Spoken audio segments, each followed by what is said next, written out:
নমস্কার বন্ধুরা, গল্পের চিলেকোঠা পরিবারে আপনাদের সকলকে স্বাগত জানাই। আমি সায়নী। আজ আমাদের নিবেদন বিখ্যাত সাহিত্যিক শ্রী রমাপদ চৌধুরী রচিত গল্প চাবি। গল্পটি কেমন লাগলো কমেন্টে জানাবে। যদি ভালো লাগে লাইক করবে, আর চ্যানেলটিতে যদি নতুন হয়ে থাকে সাবস্ক্রাইব করবেন। তাহলে চলুন আর দেরি করব না, শুরু করি আজকের গল্প। শ্রী রমাপদ চৌধুরী রচিত চাবি। আমার যেন কোথায় যাওয়ার কথা ছিল। আমার হঠাৎ মনে হলো কোথাও যেন যেতে হবে। কোথায় আমার মনে পড়ল না। আসলে আমি জেগে রয়েছি না তন্দ্রাচ্ছন্ন, আমি ঠিক বুঝতে পারছিলাম না। এরকম আমার মাঝে মাঝেই হয়, হয়তো সকলেরই হয়। ঘুমের মধ্যে আমরা কখনো কখনো জেগে থাকি। জেগে থেকেও কখনো মনে হয়, হ্যাঁ, সন্দেহ হয় জেগে আছি কিনা। আমার তো মনে হলো আমি জেগেই আছি, শুধু চারপাশের পরিবেশ আমাকে ঘুমের মতো শীতের চাদর হয়ে জড়িয়ে আছে। আর অস্পষ্টভাবে আমার মনে হলো আমার যেন কোথাও যাওয়ার কথা আছে, কিন্তু কোথায় আমার কিছুতেই মনে পড়ল না। তবু আমার ভিতরটা সেখানে যাওয়ার জন্যে ছটফটিয়ে উঠল। আমি অন্ধকারের মধ্যে চোখ মেলে তাকিয়ে কিছু খুঁজে পাবার চেষ্টা করলাম। হাত বাড়ালেই বেড সুইচটা জ্বালা যায়, কিন্তু যা খুঁজে বের করতে চাই সে তো অন্ধকারেই আছে। অন্ধকারেই তার থাকবার কথা। বালিশের ওপর থেকে মাথাটা তুলে কনুইয়ের ভর দিয়ে আমি ছোট্ট টেবিলটার দিকে তাকালাম। ওষুধের শিশি, বইপত্র, অ্যাস্ট্রে ইত্যাদি কিছুই দেখা গেল না। সব অন্ধকারে মিশে আছে। তবু আমি বেশ বুঝতে পারলাম ওগুলো আছে, কারণ ওগুলো ওখানেই ছিল। দেওয়ালে, ওই টেবিলের বিঘতখানেক ওপরে তিনটি সাদা সাদা রেখা দেখতে পেলাম। সেগুলো চোখের সামনে বড় হতে হতে একসময় হাসপাতালের পাশাপাশি তিনটে সাদা চাদরের বেড হয়ে গিয়ে আবার ছোট হয়ে গেল। বুঝতে পারলাম আসলে জানলার খড়খড়ির ভিতর দিয়ে আলো কিংবা জ্যোৎস্না এসে পড়েছে। এতক্ষণে টাইমপিসটার ঝিকঝিক আওয়াজ কানে এলো। রেডিয়াম ডায়ালের সংখ্যাগুলো জ্বলছে দেখা গেল।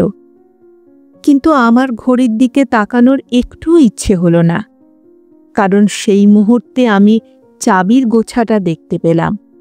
দেখে চিনতে পারলাম একটা গোল রিং, আর নানা আকারের ৫-৭টা চাবি তাকে ঘিরে ছড়িয়ে ছিটিয়ে পড়ে রয়েছে টেবিলের ওপর।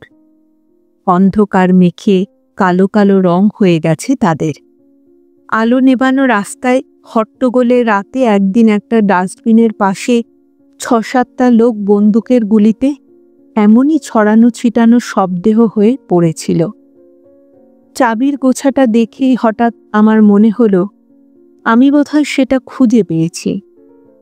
অথচ আমি কি খুঁজছিলাম কিছুতেই মনে পড়ল না। তবুও আমি ধড়মড় করে উঠে পড়লাম। দ্রুত হাত বাড়িয়ে হাতটা ব্যগ্রতায় তখন থাবার মতো চাবির গোছাটা চেপে ধরলাম। আর সঙ্গে সঙ্গে আমার মনে হলো আমি ভীষণ একা। কয়েক মুহূর্ত আমি নিঃশব্দে ঠায় দাঁড়িয়ে রইলাম অন্ধকারের মধ্যে। ঘরের মধ্যে আমি একা। সমস্ত বাড়িটাই প্রাণহীন, একা। আমার মনে পড়ল কারা যেন ছিল, খুব আপনার জন। তারা বোধহয় কোথাও গেছে। কোথায় মনে পড়ছে না। মনে হলো আমার কোথায় যেন যাওয়ার কথা, কোথায় যেন পৌঁছতে হবে। চাবির গোছাটা হাতের মধ্যে ঝনঝন শব্দ করল। সেই শব্দের মধ্যে চাবির গোছাটা কি যেন বলতে চাইল। হয়তো মনে পড়াতে চাইল কোথায় যেতে হবে। কিন্তু তার আগে আমাকে কি যেন খুঁজে পেতে হবে। কি যেন খুঁজছি অন্ধকারে, কারণ যা খুঁজে বের করতে হয় তা তো অন্ধকারেই থাকে। আলোর মধ্যে কিছু খুঁজে বের করার কোনো মানে হয় না। কেন জানি না, আমি চাবির গোছাটা নিয়ে গোদরেজের আলমারিটার কাছে গেলাম।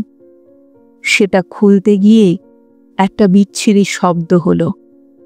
আমার মনে হলো কার যেন ঘুম ভেঙে যেতে পারে। অথচ আমি জানি আমি এখন একা। সমস্ত বাড়িটা খাঁ খাঁ করছে, কেউ কোথাও নেই। আলমারির ডালাটা খুলতেই রাশি রাশি পোশাক দেখতে পেলাম। রাশি রাশি শাড়ি, ফ্রক, চাদর, রুমাল, সব সব। অথচ আমি অন্ধকারে সত্যিই কিছু দেখতে পাচ্ছিলাম না। অন্ধকারের মধ্যেই আমার ধুতি, পাঞ্জাবি ইত্যাদি ছুঁয়ে আমি চিনতে পারলাম। মনে হলো অনেক দিন ধরে আমাকে ছুঁয়ে ছুঁয়ে এরা আমারই হয়ে গেছে, মানে আমি হয়ে গেছি। আমি তাড়াতাড়ি আলমারিটা বন্ধ করলাম। তারপর টেবিলের দেরাজ খুললাম। একটার পর একটা দেরাজ, আর অন্ধকারে খসখস শব্দ। কাগজ, কাগজের স্তূপ, জমিয়ে রাখা অসংখ্য কাগজ। সেগুলো সাবধানে নাড়াচাড়া করলাম, কারণ মনে হলো সবই জমিয়ে রাখার মতো ভীষণ দরকারি। আমি দেরাজ বন্ধ করে কাঠের আলমারিটার কাছে গেলাম। পাল্লায় আটা বিরাট আয়না। আমি কিন্তু সেটার দিকে একবারও তাকালাম না। এবার চাবি লাগিয়ে আলমারিটা খুললাম। আলমারির মধ্যে আবার দুটো দেরাজ। একটা দেরাজ খুলতেই দেখি তার মধ্যে অসংখ্য চাবির গোছা। একরাশ চাবির রিং, রিংয়ে লাগানো চাবি, চাবি চাবি। এত চাবি কিসের, কেন, তা বুঝতে পারলাম না। কিছুক্ষণ আমি সেই চাবির দেরাজের দিকে তাকিয়ে রইলাম। আমার মনে হলো এগুলো সব অকেজো চাবি। হয়তো তালা হারিয়ে গেছে, তালা নষ্ট হয়ে গেছে, কিংবা এই চাবি দিয়ে হয়তো কিছু খোলা যায়, ট্রাঙ্ক, সুটকেস কিংবা কোনো দরজা। কিন্তু আমি তো কিছু খুলতে চাই না। আমি বোধহয় কিছু খুঁজছি। কি খুঁজছি আমার অস্পষ্টভাবে মনে পড়ল। বোধহয় খুঁজছি কোথায় যেতে হবে। কোথায় কোথায়? আমার হঠাৎ মনে হলো দেরি হয়ে যাবে, দেরি হয়ে যাবে। তাড়াতাড়ি আমি জামা কাপড় বদলে নিলাম। টাকার ব্যাগটা পকেটে নিয়ে আমি খাটের তলা থেকে সুটকেস বের করলাম। খানকতেক ধুতি পাঞ্জাবি ভরে নিলাম সুটকেসে। তারপর দ্রুত দ্রুত আমি বাড়ি থেকে বেরিয়ে পড়লাম। কেবলই মনে হতে লাগলো দেরি হয়ে যাবে। আমি স্টেশনে এসে পৌঁছলাম। কি করে স্টেশনে এসে পৌঁছলাম আমি জানি না, আমার মনে পড়ল না। সুটকেসটা হাতে নিয়ে ছুটতে ছুটতে প্ল্যাটফর্মে ঢুকলাম। মাইকের ভেতর দিয়ে একটা ঘং ঘং কণ্ঠস্বর কি যেন বারবার বলছিল। শোনবার চেষ্টা করলাম, কিন্তু কিছুই বুঝতে পারলাম না। কোথায় যেতে হবে সে কণ্ঠস্বর তা বলছিল না। কোন ট্রেন কোথায় যাবে তাও বলছিল না। কোন প্ল্যাটফর্মে এসে কোন ট্রেন দাঁড়াবে, কোন প্ল্যাটফর্ম থেকে ট্রেন ছাড়বে, শুধু সেই কথাই বলছিল। কোন প্ল্যাটফর্মে এসে কোন ট্রেন দাঁড়াবে আর কোন প্ল্যাটফর্ম থেকে ট্রেন ছাড়বে, শুধু সে কথাই বলছিল। আমি তো কারো আসার অপেক্ষা এখানে আসিনি। আমি তো এ জায়গা ছেড়ে চলে যেতেও আসিনি। আমি কোথাও যেতে চাই, কোথাও পৌঁছতে হবে আমাকে, কিন্তু কোথায় আমার মনে পড়ল না। আমি শুধু দেখলাম অসংখ্য লোক ছুটে বেড়াচ্ছে। দেখলাম কারো যেন সময় নেই। মনে হলো সবারই যেন দেরি হয়ে গেছে। এক এক দল এক এক দিকে ছুটছে। আমি কিছুই ঠাউর করতে না পেরে একটা দলের পিছনে পিছনে ছুটে গেলাম। তারা টিকিটের জানলার সামনে এসে দাঁড়ালো। আমিও দাঁড়িয়ে পড়লাম। একে একে সকলেই টিকিট কিনল। এক একজন এক একটা নাম বলছিল। আমার কোনো নাম মনে পড়ল না। আমার সামনে তখন আর দুজন মাত্র। একজন বলল আসানসোল, পরের জন বললে বর্ধমান। আমি বোকার মতো টিকিটবাবুর মুখের দিকে তাকিয়ে বললাম, ওই ওই। সে জিজ্ঞেস করল, আসানসোল না বর্ধমান? কিন্তু ও দুটো আমার কেন মনে হলো শুধুই স্টেশনের নাম, কোনো গন্তব্য নয়। যেখানে পৌঁছতে চাই তার নাম আছে কিনা জানি না, থাকলেও আমার মনে পড়ল না। তবু একখানা টিকিট আমার হাতের কাছে এসে গেছে। আমি দেখলাম সকলেই দৌড়চ্ছে।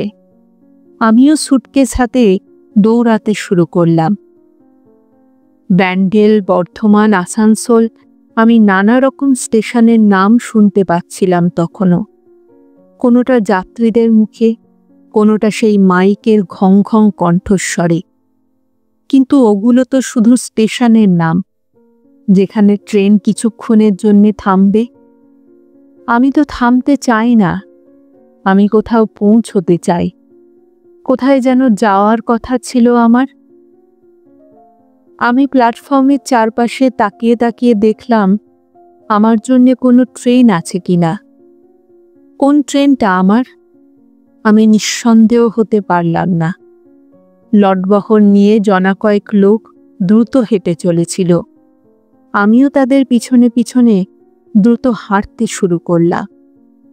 তাদের সঙ্গে সঙ্গে আমি একটা কামরায় উঠে পড়লাম। কামরাটা তখন একটু ফাঁকা ফাঁকা। আমি জানলার পাশে কোণের আসনটায় বসবার জন্য এগিয়ে যাচ্ছিলাম, ততক্ষণে অন্য একজন সেইখানে ধপাস করে বসে পড়ল। আমার যে কোথাও যাওয়া দরকার, কোথাও পৌঁছতে হবে, সে কথা মুহূর্তের জন্যে আমি ভুলে গেলাম। ওই কোণে জানলা ঘেঁষা আসনটা না পেয়ে কেউ একজন সেখানে আগেই বসে পড়েছে দেখে আমার সমস্ত মন বিষাক্ত হয়ে গেল। আমার মনে হলো যেন ওই কোণের আসনটা পাওয়ার জন্যই তো আমি এসেছিলাম। আমি বিরস মুখে সেই লোকটার পাশে বসলাম। আমার পাশে অন্য কে কে এসে বসল। আমি তাকিয়ে তাদের মুখও দেখলাম না, কারণ ততক্ষণে আমার চোখের সামনের দিকে, যেখানে আরো 4 জন যাত্রী উঠেছে, তাদের মধ্যে একজনকে ভোরের আলোর মতো মনে হলো। সে কেমন লাজুক স্নিগ্ধ একটা বাতাস তার মুখে বারবার মেখে নিচ্ছিল। আমার ইচ্ছে হলো মেয়েটি আমার সামনের আসনে এসে বসুক, কিন্তু তখনই আমার মনে পড়ল কাঠের আলমারিটায় বড় একটা আয়না সাঁটা আছে, কিন্তু আমি সে আয়নায় নিজেকে দেখিনি। আমার ইচ্ছে হলো আয়নায় আমি একবার নিজেকে দেখে নিই। তাই আমি বারবার সেই স্নিগ্ধ মেয়েটির চোখের দিকে তাকিয়ে নিজেকে দেখতে চাইলাম। আমার পাশের লোকটিকে কে যেন জিজ্ঞেস করল, কোথায় যাবেন? লোকটি উত্তর দিল, ব্যান্ডেল, ওখানেই আমার বাড়ি। আমি বোকার মতো তার দিকে তাকিয়ে রইলাম। তার কথার কোনো অর্থ বুঝতে পারলাম না। ওখানেই আমার বাড়ি, কিন্তু সেখানে তো যাওয়া যায় না। বাড়িতে তো আমরা বারবার শুধু ফিরে আসি। বাড়ি থেকে বেরিয়ে আমরা সকলেই কোথাও যেতে চাই, সেই যাওয়ার জায়গা খুঁজে পাই না। তাই ক্লান্ত হয়ে শেষ অবধি আবার ফিরে আসি। অথচ লোকটাকে প্রশ্ন করা হলো কোথায় যাবেন, আর লোকটা অক্লেশে বলল, ব্যান্ডেল, ওখানেই আমার বাড়ি। আমি একবার সুটকেসটা খুলে সেদিনের খবরের কাগজটা এনেছি কিনা দেখলাম। জামা কাপড়ের নিচে হাত ঢুকিয়ে খুঁজলাম, কিন্তু পেলাম না। তখন সেটা আবার বন্ধ করলাম। মেয়েটির পায়ে বোধহয় সেটা লাগছিল। সে বললে, শুনুন। আমি মুগ্ধ হয়ে তার দিকে তাকালাম। সে আমার সঙ্গে কথা বলছে, সে আমাকে ডেকেছে। সে আবার বললে, ওটা ওর নিচে রেখে দিন। আমি সুটকেসটা বেঞ্চের তলায় রেখে দিলাম। তারপর আমি জানলার ফাঁক দিয়ে আখের ক্ষেত, পানের বরজ, সবুজ ঘাস, শঙ্খচিল দেখতে লাগলাম। ভোরের হাওয়া আমার খুব সুন্দর লাগছিল। আমি ভুলে যাচ্ছিলাম আমাকে কোথাও যেতে হবে, কোথাও পৌঁছতে হবে। আপনার কাছে দেশলাই আছে? আমার পাশের লোকটিকে একজন জিজ্ঞেস করল, আর পাশের লোকটি নির্বিকারভাবে পকেট থেকে দেশলাই বার করে তাকে দিল। আমি অবাক হয়ে তার দিকে তাকিয়ে রইলাম। লোকটা তো জানতে চেয়েছে দেশলাই আছে কিনা। কোনো জিনিস আমার থাকলেই কি সেটা বের করে দিতে হবে? আমি খুঁজে বের করার চেষ্টা করলাম আমার কি আছে, আমার মধ্যে কি আছে। অথচ যেখানে যাওয়ার কথা সেখানে পৌঁছতে না পারলে আমি জানতেই পারছি না আমার কি আছে। মেয়েটি কি একটি পত্রিকা পড়ছিল, আর মাঝে মাঝে অন্যমনস্কভাবে আমার দিকে চোখ তুলে তাকাচ্ছিল। আমি এতক্ষণ মাঝে মাঝে ওর পায়ের নিচে বেঞ্চের তলায় রাখার সুটকেসটা দেখছিলাম। আমার কেবলই ভয় হচ্ছিল ওটা চোখের আড়াল হলেই হয়তো হাতছাড়া হয়ে যাবে। কিন্তু আমার হঠাৎ মনে হলো আমি অনেকক্ষণ সুটকেসটার দিকে তাকাইনি, আমি মেয়েটির দিকেই তাকিয়েছিলাম। আমি নিজেকে নাড়া দিয়ে বললাম, না না, আমাকে যেতে হবে। আমাকে কোথায় যেন পৌঁছতে হবে, কোথায় পৌঁছানোর কথা সেটা বের করতে হবে। ট্রেনটা মাঝে মাঝে এক এক জায়গায় দাঁড়িয়ে পড়ছিল। হঠাৎ এক জায়গায় সেটা আবার দাঁড়িয়ে পড়ল, আর এক রাশ লোক, কয়েকটি বাচ্চা কলরব করতে করতে কামরায় উঠল। দেখলাম তারা ওঠার সঙ্গে সঙ্গেই সকলেই বিরক্ত। আমি নিজেই বিরক্ত হলাম। জানলা ঘেঁষা কোণের আসনে যে লোকটা বসেছিল সে হঠাৎ একজনের নাম ধরে ডাকল, অবিনাশ। যারা নতুন উঠেছিল তাদের মধ্যে একজন সাড়া দিল। কোণের আসন বললে, আয় এখানে বস, আমি নামব। বলে সে লোকটা উঠে দাঁড়ালো। অবিনাশকে বসতে দিয়ে সে নেমে গেল। আমি অবাক হয়ে গেলাম। ওই জানলা ঘেঁষা কোণের আসনটা তো আমারই, কারণ আমি মনে মনে প্রথম থেকেই ওটাকে ইচ্ছে করেছিলাম। লোকটা নেমে গেলে ওটা আমিই পাবো ভেবেছিলাম। আমার আশপাশে আরও যারা ছিল তারাও হয়তো ঠিক সেরকমই ভেবেছিল। ওরা জানতো কোণের আসন যদি শূন্য হয় তাহলে সেখানে আমি সরে গিয়ে বসব। কিন্তু কোণের আসনের লোকটি অবিনাশ নামের লোকটিকে ডেকে বসতে দেওয়ায় কেউই অবাক হলো না। তাদের মনে হলো ওই জানালার পাশটুকুতে অবিনাশেরও অধিকার আছে, কারণ যিনি উঠে গেলেন অবিনাশকে তিনিই বসতে বলে গেছেন। জানালার বাইরে টেলিগ্রাফ পোস্টগুলো দ্রুত পিছিয়ে যাচ্ছে তখনও। একটা বাচ্চা ছেলে কাঁদছে, একটা ঘোমটা টানা বউয়ের চোখ ছলছল, একজন বৃদ্ধ কাশছে, সামনে বসা স্নিগ্ধ মেয়েটি কার সঙ্গে অনর্গল কথা বলছে। আমি শুনছিলাম, দেখছিলাম, হাসছিলাম তাদের কথার পিঠে। সব ভুলে গিয়ে আমার মনে হচ্ছিল আমি থেমে গেছি, আমি থেমে গেছি। এই চলন্ত ট্রেন যেন একটা দৃঢ় ভিতওয়ালা বাড়ি, নড়ছে না, নড়বে না ঝড় এলেও। কিন্তু আমার হঠাৎ মনে পড়ে গেল আমায় যে কোথায় যেতে হবে, কোথাও পৌঁছতে হবে। কোথায় তা আমার আর মনে পড়ল না। আর তখনই আমি বুঝতে পারলাম আমি একটা চলন্ত ট্রেনের মধ্যে রয়েছে। ঝমঝম ক্যাচকোচ শব্দ তুলে ট্রেনটা হঠাৎ মাঝপথেই থেমে গেল। সবাই কৌতূহলে জানলার বাইরের দিকে তাকালো। কি ব্যাপার? স্টেশন নয়, মাঝপথেই হঠাৎ থেমেছে ট্রেনটা। কিসের একটা গোলমাল ভেসে আসছে। হুড়মুড় করে অনেকেই উঠে পড়ল। দরজা খুলে বাইরে কি হচ্ছে, ট্রেন কেন থেমেছে দেখবার জন্য কেউ কেউ নেমেও পড়ল।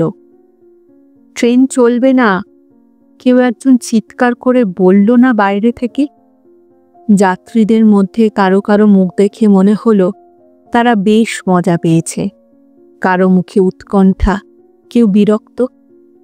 কিন্তু আমাকে যে যেতেই হবে, পৌঁছতে হবে।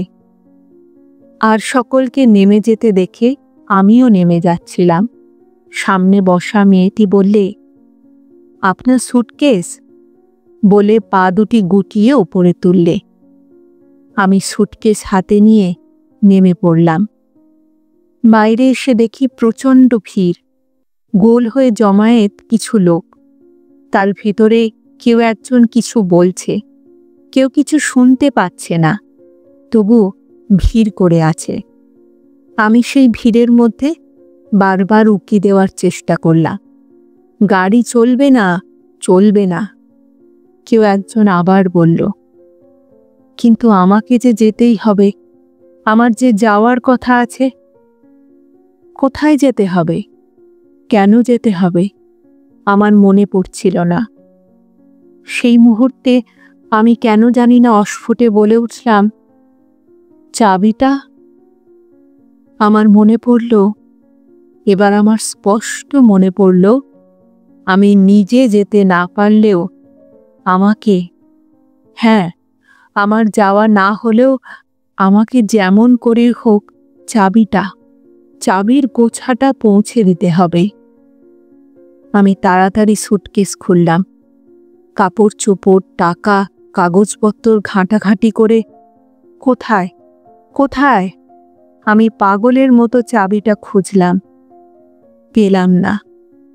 তবে কি, হ্যাঁ, একবার বোধহয় খুলেছিলাম কামরার মধ্যে, তখনই হয়তো পড়ে গেছে। নাকি আমি আনতেই ভুলে গেছি চাবিটা, টেবিলের ওপরই ঠিক তেমনই পড়ে আছে, ছায়া মেখে অন্ধকারে। রাস্তার ডাস্টবিনের পাশে ছড়ানো ছিটানো ৫-৭টা শবদেহের মতো। আমি তাড়াতাড়ি সে শূন্য কামরায় ফিরে এলাম, যেখানে বসেছিলাম নিজে, কিংবা যেখানে সুটকেস রেখেছিলাম।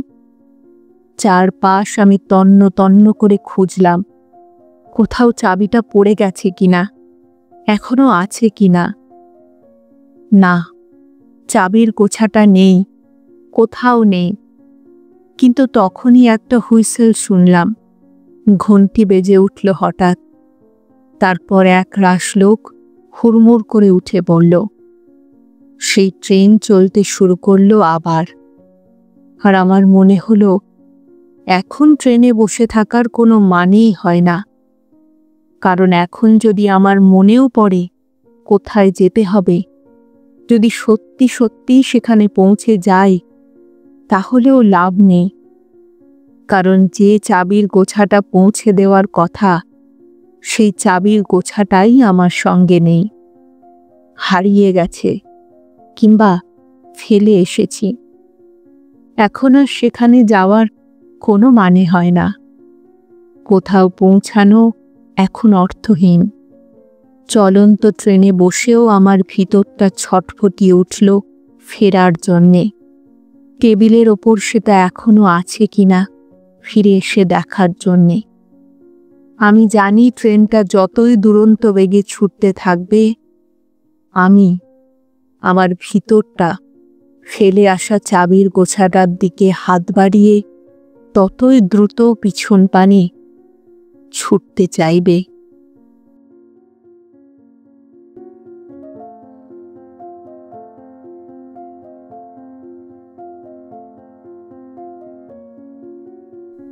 শুনছিলেন আজকের গল্প শ্রী রমাপদ চৌধুরী রচিত চাবি। ফিরে আসছি আরেকটি নতুন গল্পের সঙ্গে কিছুদিনের মধ্যে।